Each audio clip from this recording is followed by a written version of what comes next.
All right, let's dive right in. Today, we're going to explore the work of Wilhelm Reich and his truly radical claims about cancer.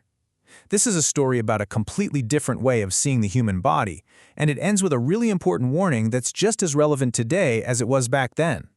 So it all kicks off with this.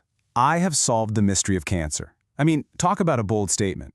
With just one sentence, Wilhelm Reich basically threw down the gauntlet to the entire scientific world.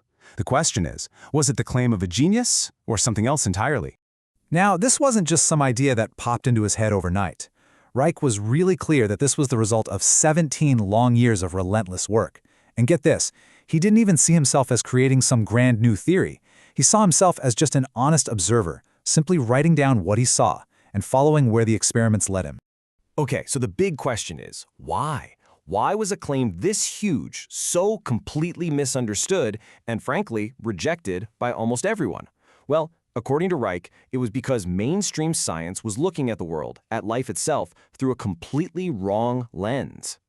And this slide really gets to the heart of it all. On one hand, you've got the standard way of thinking, the mechanistic view. It sees the body as a machine, a collection of separate parts. But Reich, he was all about something he called energetic functionalism. He wasn't focused on the static parts, but on the function, the dynamic flow of energy through the whole system. And here's a perfect example of what that actually means. A typical bacteriologist looks under a microscope and sees a staph cell as just a thing, a little round grain about 0.8 microns. That's it. But Reich looked at the exact same thing and saw a story in motion. He saw a small degenerating energy vesicle. He wasn't just asking, what is it? He was asking, where did it come from and where is it going? Totally different questions.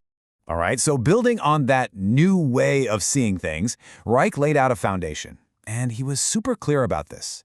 You couldn't just pick and choose what you wanted to believe from his research. Nope. He said you had to accept these 5 core ideas, these 5 pillars, all together as one complete package. And believe me, these were not small requests. Every single one of these was a direct challenge to the bedrock of medicine. He was asking doctors to accept that disease can start from inside the body, not just from outside germs. To accept that your feelings can literally make you physically sick. To believe that life could just appear. And to put human sexuality right at the absolute center of medicine. And tying it all together, this cosmic life force he called Orgone energy. It wasn't just a new idea, it was a whole new reality. You know, for Reich, this wasn't just about cancer. Not at all. He felt that if you could just grasp these ideas, the whole of nature suddenly made so much more sense. He even went so far as to say this was scientific proof for the concept of God, not some old man in the sky, but this living, cosmic energy that's everywhere, and that it finally explained why we get sick in the first place. But let's be real. When you come out with ideas this big, this revolutionary, you know you're in for a fight. Reich was no fool, so he put out this very serious warning. And interestingly, it wasn't for the general public. It was for his own colleagues, the people brave enough to follow him down this rabbit hole. His advice was basically this: don't get into fights you can't win. He said if people attack you irrationally, just be quiet. If critics pop up who haven't even bothered to read the work, ignore them. And maybe most importantly, he said, stop trying to get approval from the mainstream authorities or the press. It's a waste of time. He told him, look, our job is just to do the work, to be honest about what we find. That's it. Whether the world accepts it or not, well, that's not on us. And that actually brings us to what might be his most important warning of all.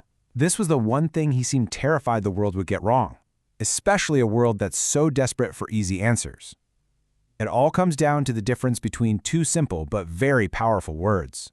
I mean, think about it. After 17 years of research, after making this incredible claim that you've solved one of the biggest medical mysteries of all time, what's the one question that every single person, every patient, every family is going to ask? Is it over?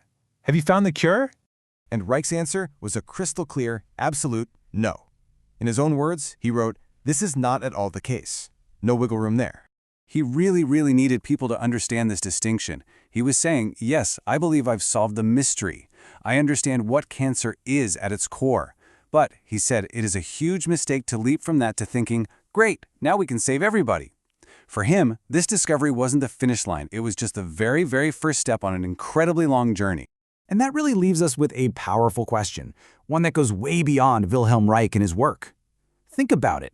In science, in medicine, even just in our own lives, how often do we do that? How often do we think that just because we understand why a problem is happening, we automatically have the solution? It's like figuring out what started the fire is a huge step, for sure. But that's a whole different thing from actually knowing how to put it out.